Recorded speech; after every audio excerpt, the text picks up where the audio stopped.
Bismillah. Assalamualaikum warahmatullahi wabarakatuh. Alhamdulillah alladzi bi ni'matihi tatimmu sholihah. Jadi syukur kita ucapkan kehadirat Allah Azza wa Jalla yang telah melimpahkan kita rahmat umur sehingga kita masih bisa melaksanakan pembelajaran lewat jaringan ini.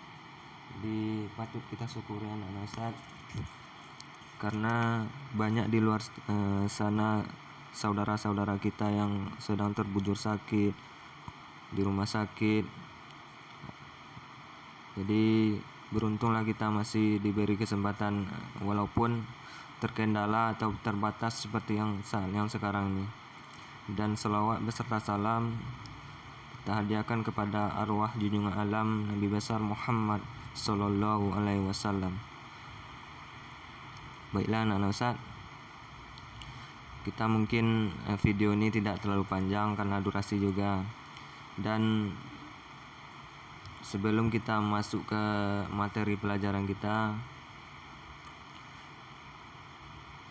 jadi Ustaz berharap walaupun antum di rumah, antum tetap melaksanakan pembelajaran yang seperti yang semestinya. Antum mengeluarkan buku cetak, mengeluarkan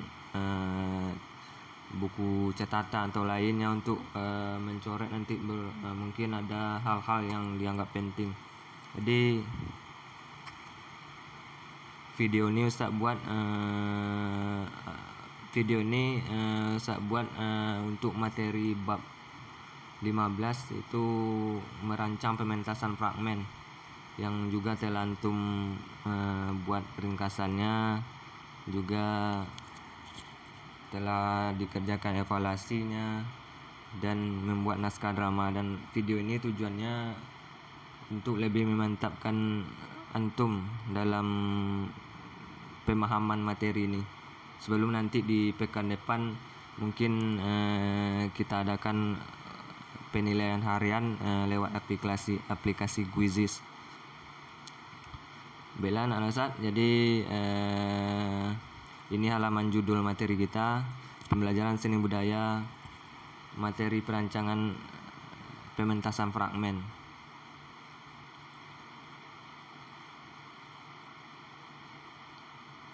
Jadi sebelum Ustaz jelaskan materi,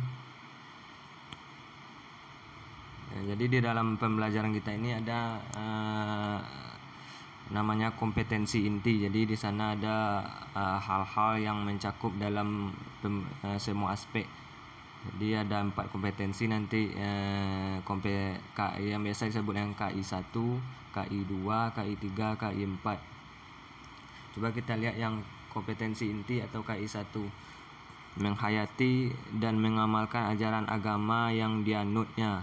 Jadi ini berhubungan dengan sikap spiritual. Bagaimana nanti kita menghargai kawan, menghormati guru, apalagi taat dalam beribadah. Bagaimana antum dalam beribadah, apakah disuruh baru beribadah. Jadi ini nanti berhubungan dengan sikap spiritual. Yang kedua, KI 2 menunjukkan perilaku jujur, disiplin, tanggung jawab, peduli, gotong royong, kerjasama dan lain sebagainya. Jadi ini berhubungan dengan sikap sosial, bagaimana nanti hubungan antum dengan lingkungan, dengan kawan-kawan. Jadi itu berhubungan dengan sikap sosial. Jadi kita harus mempunyai sikap sosial juga. Kita tidak bisa hidup sendiri karena kita perlu orang lain. Jadi bagaimana sikap sosial itu nanti itu tercantum dalam KI 2 nih. Yang ketiga, memahami, menerapkan, menganalisis pengetahuan faktual, konseptual, prosedural, metakognitif berdasarkan rasa ingin tahunya tentang ilmu pengetahuan. Jadi ini berhubungan dengan pengetahuan, nanti aspek pengetahuan. Ini bisa kita uji nanti dengan latihan, mengerjakan soal atau ulangan harian, pokoknya yang berhubungan dengan pengetahuan. Selanjutnya ada KI 4, mengolah, menalar, dan menyajikan dalam ranah konkret dan ranah abstrak terkait dengan pengembangan dari yang dipelajari di sekolah secara mandiri dan mampu menggunakan metode sesuai kaidah keilmuan. Jadi yang keempat ini berhubungan dengan keterampilan. Biasanya di materi yang sebelumnya itu ragam hias, kita keterampilannya membuat batik itu tercantum dalam KI 4, dan di di materi ini keterampilannya kita merancang naskah kemarin yang telah antum lakukan juga, dan alhamdulillah sudah Ustaz terima. Jadi itu sedikit penjelasan mengenai KI inti, kompetensi inti dalam pembelajaran kita ini. Selanjutnya dari kompetensi inti itu ada pula turunannya kompetensi dasar, ini yang lebih mendasar. Itu KD33, memahami perancangan pementasan fragmen sesuai konsep, teknik, dan prosedur. Jadi di sini antum nanti harus memahami bagaimana merancang pementasan fragmen, konsep sesuai dengan konsep, teknik, dan prosedurnya. Itu harus antum pahami, nanti itu berhubungan dengan pengetahuan. Dan selanjutnya ada KD 4.3, merancang pementasan fragmen sesuai konsep, teknik, dan prosedur. Ini seperti yang saya sampaikan tadi, kemarin kita telah merancang naskahnya. Mungkin lebih tingkat ke atasnya nanti kita merancang pementasannya, membuat konsep pementasan yang akan kita tampilkan. Nah, jadi ini kompetensi dasar yang harus kita kuasai dalam pembelajaran ini. Nanti ada dua, yang pertama pengetahuan, yang kedua keterampilan. Jadi dia saling terkait nanti sama di rapor antum itu tercantum nilai pengetahuan dan nilai keterampilan. Jadi baiklah anak Ustaz, sekarang kita lihat materi yang akan kita bahas pada kesempatan ini. Yang pertama nanti membentuk kepanitiaan, yang kedua pemilihan naskah atau lakon, yang ketiga pemilihan pemain, yang keempat merancang tata pementasan fragmen, yang kelima menentukan jadwal latihan. Jadi ini materi yang akan kita bahas pada sesi ini. Mudah-mudahan nanti bermanfaat, mungkin tidak terlalu panjang tapi bisa membantu, mudah-mudahan bisa juga membantu antum dalam memahami materi ini. Kita lihat yang pertama itu membentuk kepanitiaan. Jadi panitia dalam sebuah event, sebuah acara itu sangatlah diperlukan. Jadi tanpa ada panitia nanti acara itu akan semrawut, tidak akan tentu arah, siapa yang mau mengurusi. Jadi tentulah panitia ini yang bertanggung jawab nanti mengurusinya. Jadi panitia ini sangat penting. Kalau antum nanti ditunjuk menjadi panitia dalam sebuah event, sebuah acara, janganlah antum menolak, karena itu nanti juga menjadi landasan kita ke tingkat yang selanjutnya. Karena dari berorganisasi kita bisa nanti menjadi orang-orang yang sukses. Mudah-mudahan nanti antum tidak mengelak apabila disuruh nanti menjadi ketua panitia atau menjadi anggota, menjadi seksi ini. Jadi itu sangat bagus nanti untuk kelanjutan karir ke depannya. Jadi panitia sangat diperlukan agar jalannya pertunjukan dapat berjalan dengan baik. Kalau tidak ada panitia nanti sebuah acara event ini buntu nanti. Siapa yang mengurusi kalau tanpa adanya panitia? Jadi itu pentingnya kepanitiaan nanti. Selanjutnya kepanitiaan dalam pertunjukan ini dibagi dua. Yang pertama nanti ada namanya panitia bagian produksi, dan yang pertama panitia bagian produksi, yang kedua panitia bagian artistik. Jadi ada dua kelompok nanti, enggak semuanya diurusinya. Ada yang mengurus bagian produksi, ada yang mengurus bagian artistik. Kita lihat dulu yang pertama, yaitu panitia bagian produksi. Jadi yang pertama panitia bagian produksi. Bagian ini bertugas untuk mempersiapkan dan mengatur produksi mulai dari persiapan, latihan sampai nanti dengan pementasan. Jadi panitia bagian ini bertugas dari awal persiapan sampai nanti proses pementasannya, dan mengatur juga nanti jadwal latihannya. Ini latihan berapa kali seminggu, berapa kali pertemuan dalam sebulan misalnya, hingga sampai nanti pementasan. Itu tanggung jawab dari panitia bagian produksi. Jadi panitia bagian produksi ini ada pula strukturnya. Jadi struktur yang pertama ketua dan wakil ketua. Jadi ini adalah bertanggung jawab terhadap pelaksanaan pertunjukan. Yang kedua sekretaris tugasnya dalam hal administrasi, seperti halnya membuat undang-undangan, surat menyurat, dan mengagendakan rapat kepanitiaan. Jadi itu tugas dari sekretaris. Yang ketiga ada bendahara, itu bertanggung jawab penuh terhadap pengolahan keuangan, bagaimana uang masuk, uang keluar, kebutuhan ini nanti menurunkan uang. Jadi itu tanggung jawab dari bendahara. Yang keempat koordinator, misalnya koordinator latihan, tugasnya membuat jadwal latihan, tempat latihannya, dan mengkoordinasi orang yang berlatih. Itu tugas dari koordinator latihan. Yang kelima seksi dana usaha, ini tugasnya mencari sumber dana, membuat proposal, diajukan ke orang ini ke anggota DPR misalnya. Itu tugas dari seksi dana usaha. Yang keenam seksi publikasi, tugasnya mempublikasikan acara kepada khalayak ramai. Ini tugasnya promosi, bisa dalam bentuk brosur nanti, atau dalam contohnya lah dalam media sosial lewat Instagram, Facebook. Ini tugas dari seksi publikasi.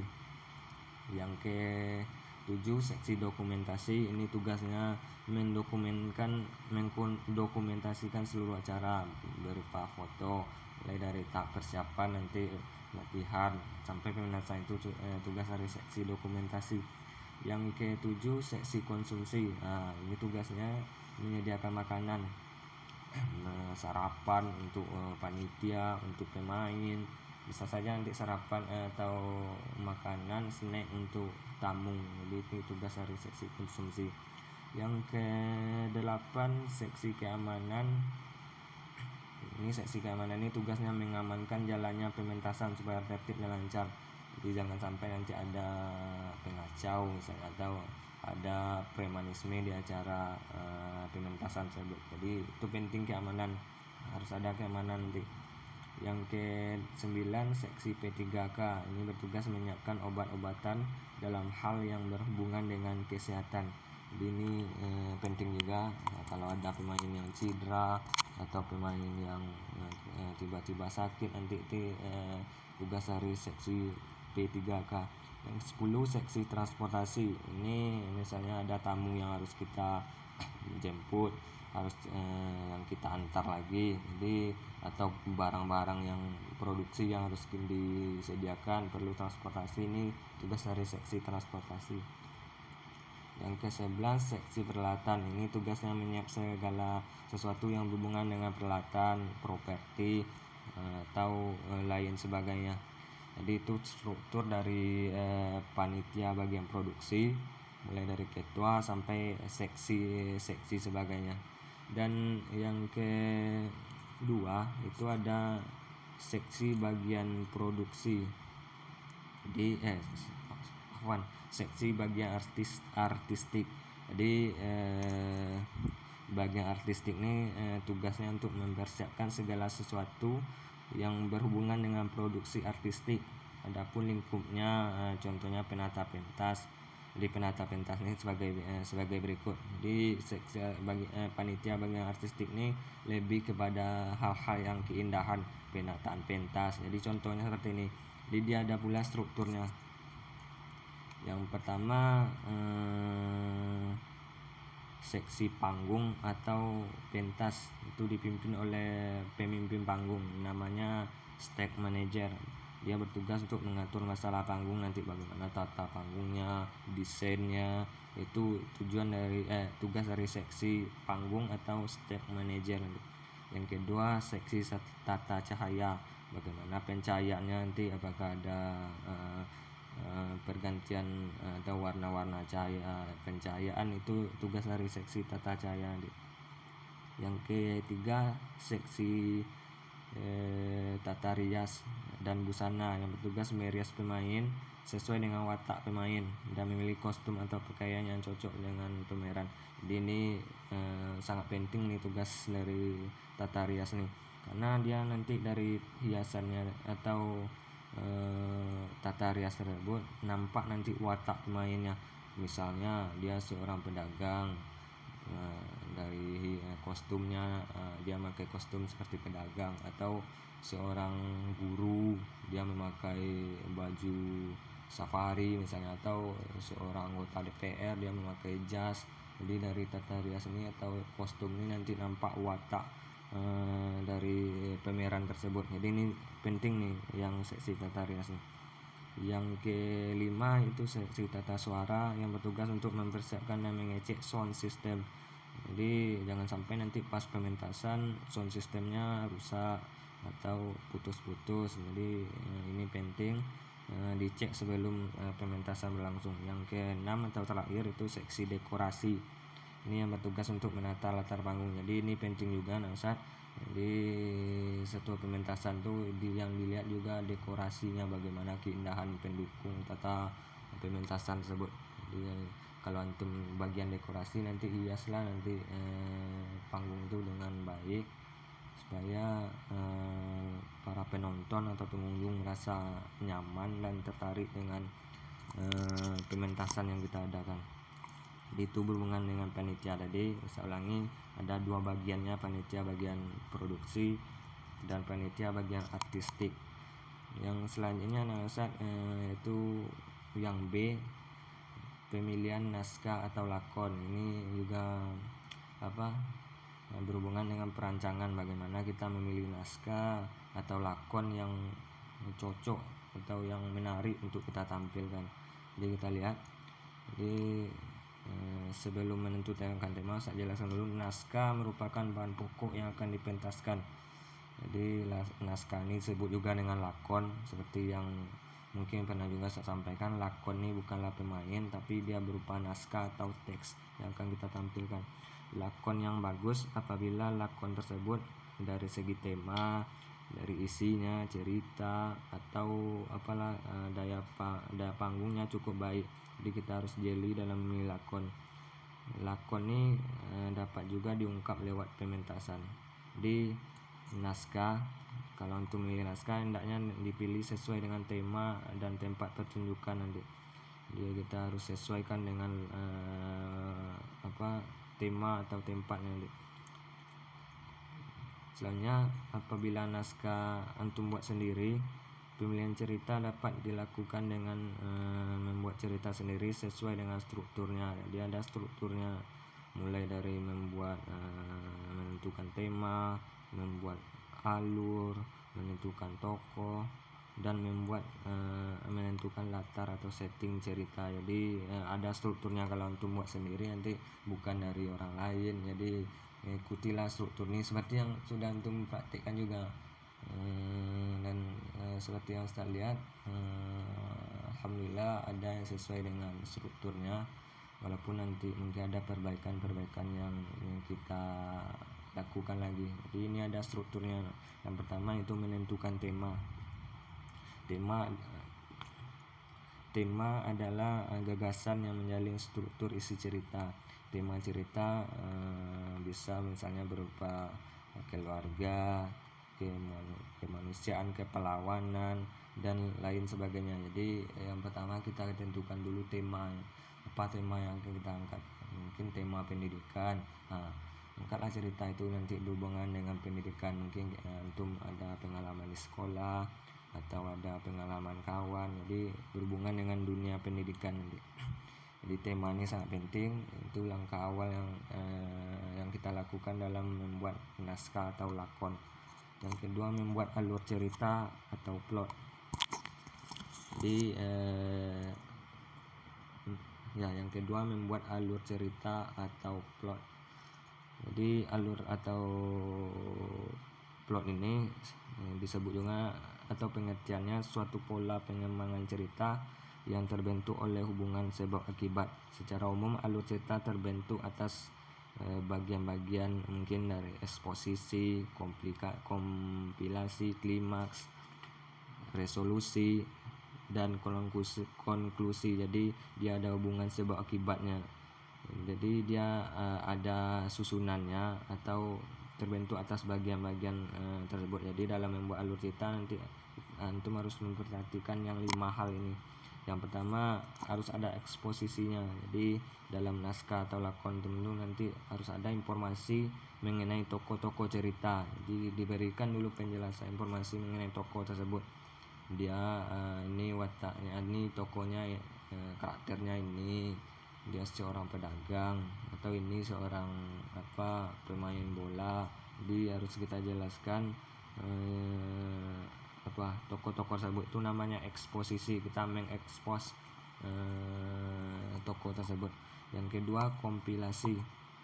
Kompilasi ini tingkatan dari eksposisi tadi. Di sini mulai ditonjolkan pertumbuhan cerita. Jadi ceritanya mulai lengkap, mungkin ada persoalan-persoalan kecil yang timbul atau konflik yang semakin ke atas, semakin gawat. Jadi itu namanya kompilasi. Yang ketiga, dalam membuat cerita itu harus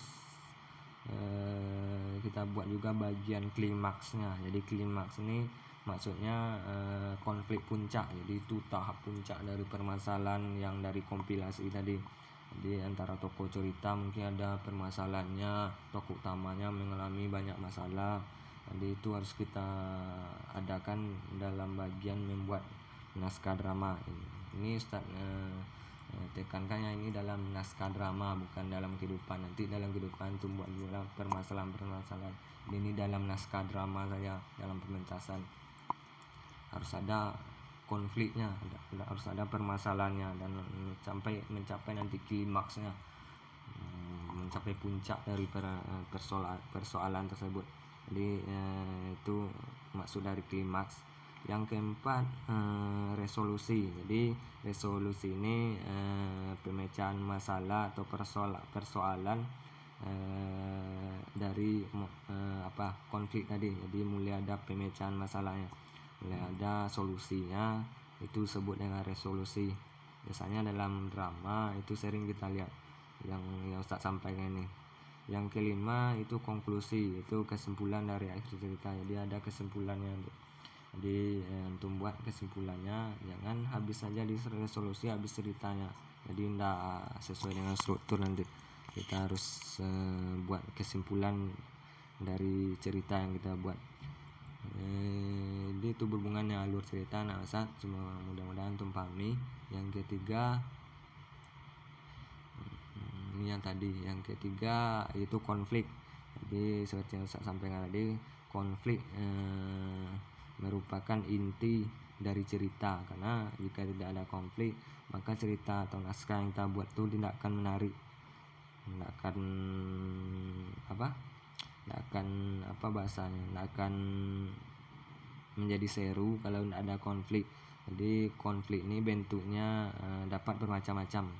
Bisa konflik manusia dengan dirinya, konflik manusia dengan lingkungan misalnya. Jadi macam-macam konflik yang bisa diangkat dalam membuat naskah drama nih. Jadi mudah-mudahan nanti antum paham. Jadi harus ada konfliknya, permasalahan. Misalnya tokoh utama dia selalu menghadapi masalah atau mendapat perlakuan yang tidak baik dari tokoh yang lain misalnya. Itu harus ada konflik nanti. Yang keempat itu penokohan. Penokohan ini hal yang paling penting dalam cerita. Jadi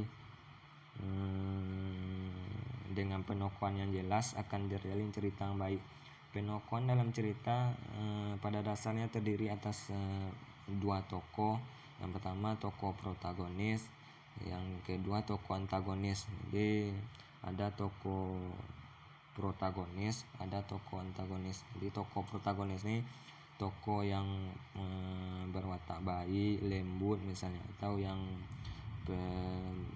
murah hati, atau yang penyayang, itu tokoh protagonis. Dan yang kedua ada tokoh antagonis. Tokoh antagonis ini tokoh yang menentang atau menghalangi tokoh protagonis. Jadi dia biasanya berwatak keras atau kasar.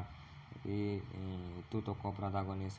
Setiap tokoh protagonis atau tokoh antagonis tadi dapat dimunculkan lebih dari satu tokoh. Jadi dia tidak harus satu tokoh, boleh dua, boleh tiga. Jadi tidak harus satu tokoh yang baiknya atau yang kerasnya, tidak harus satu. Jadi boleh lebih dari satu. Jadi itu berhubungan dengan penokohan.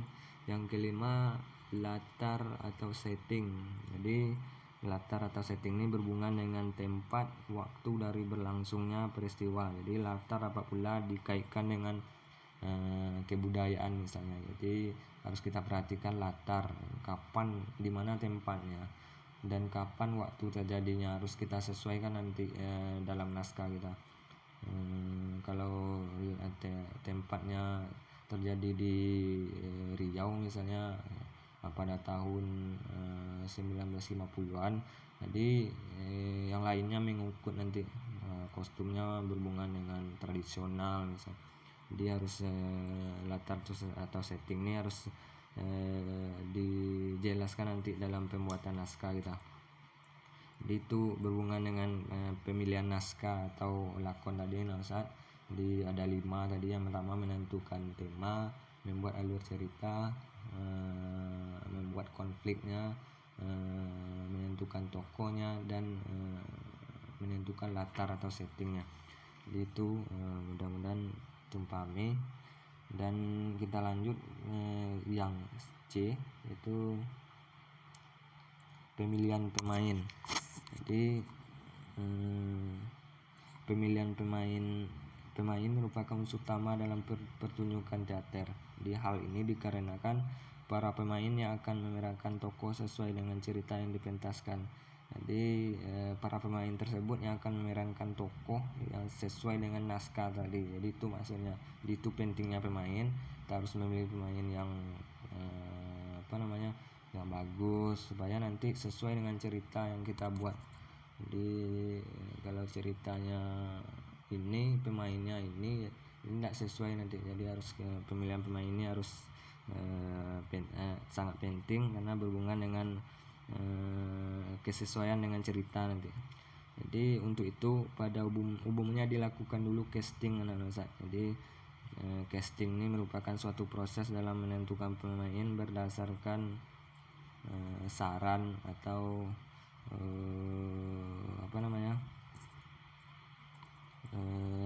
analisis dari orang-orang yang ahli. Jadi itu tugas dari pemain. Tujuan dari casting supaya mendapatkan pemain yang bagus nanti. Jadi dalam pemilihan pemain ini ada pula bagiannya ada 3. Pertama, pemain utama. Jadi pemain utama ini tokoh-tokoh utama, biasanya dia bersifat baik, dan ada juga yang bersifat jahat. Jadi tokoh yang bersifat baik tadi ada tokoh protagonis, dan yang jahat tadi antagonis. Jadi pemain utama ini bisa saja yang protagonis, bisa juga yang antagonis.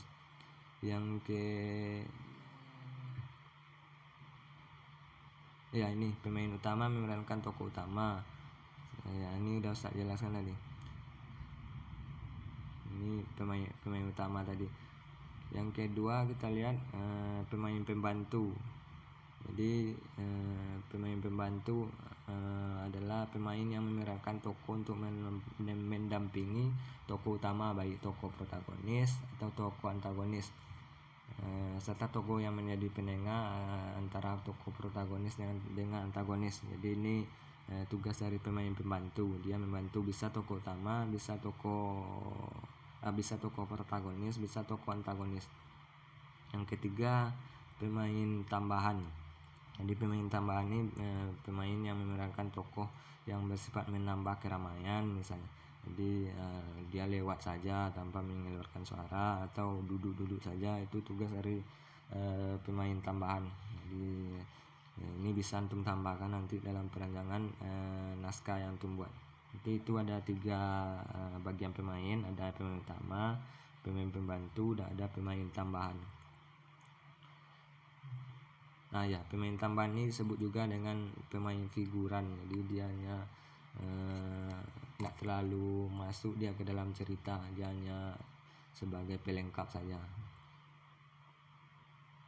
Selanjutnya kita lihat yang D, perancangan yang harus kita rancang dalam pementasan ini itu berhubungan dengan tata pementasan. Jadi merancang sebuah pementasan teater harus disesuaikan dengan naskah yang ditampilkan. Jadi kita merancang sebuah pentas disesuaikan dengan naskah yang akan dipentaskan untuk mendekati suasana kehidupan misalnya yang sesungguhnya dihadirkan di atas pentas harus hidup dan mempunyai nilai artistik. Jadi dia harus natural. Kalau dia berhubungan ceritanya nanti mendekati harus mendekati kenyataan yang sebenarnya, dia harus natural. Nanti itu penting tata pentas nih. Jadi tata pentas biasanya dipimpin oleh stage manager seperti yang saya jelaskan tadi. Jadi dia ada ketua panggungnya, stage manager. Jadi dalam pementasan teater ini ada juga macam-macam panggung yang biasa digunakan. Jadi kita lihat dulu yang pertama itu panggung arena. Panggung arena bentuknya tidak ada batas pemisah antara pemain dengan penonton. Jadi tidak ada batas pemisah antara pemain dengan penonton. Penonton bisa saja memegang pemain misalnya. Jadi itu panggung arena, daerah pemain di tengah, penonton berada di sekelilingnya.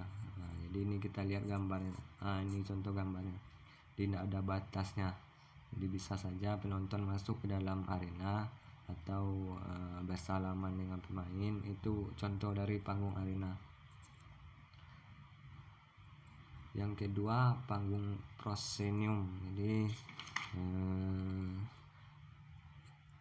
panggung proscenium ini adalah bentuk pementasan yang memisahkan antara pemain pentas dengan penonton atau auditorium. Jadi ini ada pembatasnya, mungkin tempat pemainnya lebih tinggi dari tempat penonton atau dibatasi dengan pagar misalnya. Jadi konstruksi proscenium ini berasal dari analisis kedudukan atas 3 bagian bulan, namanya stage block tempat pertunjukan, host block tempat penonton, dan front host block tempat pekerja personalia pertunjukan. Jadi ada bagian-bagian panggungnya. Di sini bagian pemainnya atau tempat pertunjukannya, ini tempat penonton, dan ini tempat pekerja atau personalia pertunjukan, mungkin sutradaranya atau penata pentasnya. Jadi ada 3 bagian. Ini contohnya, dia bagian panggungnya agak lebih tinggi, agak ada pembatasnya dengan bagian penontonnya. Dia kayak ada bagian yang tinggi dan bagian rendah, itu panggung proscenium. Bisa juga dengan pagar misalnya. Yang ketiga itu panggung bentuk campuran. Jadi maksudnya bentuk pentas yang memiliki bentuk campuran dari teater arena dan teater proscenium.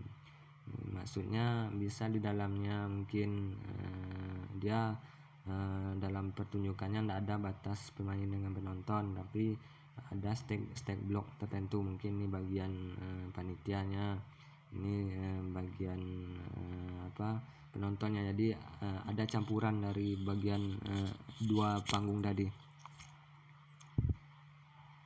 Jadi penggabungan tersebut adalah kesederhanaan arena pentas dan jarak yang jauh pada pentas proscenium. Dia ada 3 macam panggung tadi, ada panggung arena, panggung proscenium, dan panggung bentuk campuran. Bisa berharap nanti untuk bisa memahami dan membedakan ketiga panggung nih. Dan yang kita masuk ke yang selanjutnya, materi kita itu menentukan jadwal latihan. Jadi latihan ini sangat diperlukan dalam merancang pementasan teater, karena kalau tidak ada latihan nanti pementasan yang akan kita buat tidak akan maksimal, jadi akan semrawut nanti. Pas tampil aja kita langsung tampil, nggak ada latihan, itu akan grogi. Jadi berbeda Ustaz. Pas di kita sendiri dengan tampil di depan orang banyak itu berbeda, jadi harus ada latihan untuk membuat pementasan kita itu berjalan dengan baik. Jadi harus ada latihan yang harus kita lakukan. Jadi latihan sangat diperlukan. Tidak ada keberhasilan tanpa usaha dan kerja keras sendiri. Latihan teater biasanya dipimpin oleh pelatih teater atau koordinator latihan. Jadi semakin banyak latihan, pemain akan cepat menguasai peran yang diemban. Jadi karena sering latihan nanti peran yang kita emban itu akan semakin bagus, walaupun dari awalnya kita tidak menguasai peran tersebut. Misalnya kita pendiam di memerankan tokoh yang yang sering bicara misalnya. Jadi harus kita harus sering latihan supaya peran yang kita emban itu nanti berjalan bagus ya. Yang ketiga, agar latihan teratur, susunlah jadwal latihan setelah teratur dengan tahapan-tahapan yang jelas. Harus teratur, misalnya harus rutin lah, misalnya 1 kali seminggu atau 2 kali misalnya. Jadi harus ada latihan yang secara struktur atau teratur nanti. Yang ketiga, latihan yang baik diawali dengan pemanasan. Ini berhubungan dengan teknis di saat latihan nanti. Mungkin ada pemanasannya dari olah tubuh. Ini tugasnya nanti mempersiapkan kebugaran pemain, dan olah suara yang berguna untuk kesiapan peralatan suara pemain. Jadi ini penting deh. Dan pengaturan jadwal latihan bisa dilakukan dengan cara mengatur jadwal latihan per individu atau per kelompok. Jadi alangkah bagusnya itu jadwal latihan diatur per kelompok supaya semua anggota kelompok bisa hadir nanti, bisa mengikuti latihan, supaya konsep ceritanya atau maksud dari kita itu tercapai. Jangan sampai nanti ada anggota yang tidak ikut latihan, misalnya hanya 2 orang saja, sedangkan anggotanya 5, yang rutin hanya 2. Jadi harus diatur, harus dimusyawarahkan juga supaya nanti bisa maksimal. Yang ke-6, pengembangan latihan secara keseluruhan atau gladi bersih bisa dilakukan beberapa kali di tempat latihan. Jadi sebelum kita pentaskan, kita harus melaksanakan latihan atau gladi bersih di tempat kita pementasan tersebut, supaya jadi berbeda nanti di tempat latihan dengan di atas panggung. Jadi harus ada latihan dulu di atas panggungnya sebelum pementasan tersebut. Mungkin ada 1 2 kali misalnya, pokoknya yang penting ada, supaya nanti tidak canggung kita pas di panggung. Yang ke-7, setelah mendekati waktu pementasan, ini yang saya sampaikan tadi, lakukan gladi bersih di tempat pentas. Ini bisa lakukan sehari atau 2 hari sebelum pertunjukan, sama dengan kita melaksanakan wisuda perpisahan juga, mungkin ada gladi bersihnya, supaya nanti antum tidak canggung di atas pentas misal. Ya, jadi itu berhubungan dengan menentukan jadwal latihan. Ini berhubungan dengan ruang lingkupnya latihan, Ustaz. Jadi ada 7 aspek yang harus kita tentukan. Jadi biasanya kalau sekarang nih kita susah kalau kita terapkan, kita praktikkan untuk latihan nih, karena kita di rumah masing-masing. Mungkin nanti di sekolah baru kita tentukan bagaimana konsep dari perancangan drama kita ini. Jadi itu ada 5 materi pokok tadi yang kita bahas, Ustaz. Mulai dari membentuk kepanitiaan, pemilihan naskah, pemilihan pemain, merancang tata pentas, dan sampai nanti tadi menentukan jadwal latihan. Jadi Ustaz berharap antum memahami, dan semoga dengan video yang singkat ini yang belum sempurna ini antum terbantu, dan Ustaz berusaha untuk memperbaikinya. Jadi kalau nanti ada pertanyaan silakan antum WA Ustaz, boleh secara langsung tanyakan ke Ustaz, dan insya Allah nanti Ustaz tanggapi. Jadi mungkin ada kritik, saran atau pertanyaan Ustaz terima. Jadi jangan antum, boleh antum aktif, silakan. Jadi nanti insya Allah Ustaz tanggapi. Jadi mungkin itu materi kita yang singkatnya Ustaz. Semoga bermanfaat, semoga antum selalu semangat, dilindungi dari segala penyakit, dan semoga kita dapat berjumpa, semoga kita segera dapat berjumpa di sekolah kita, dan keadaan ini semoga cepat berakhir,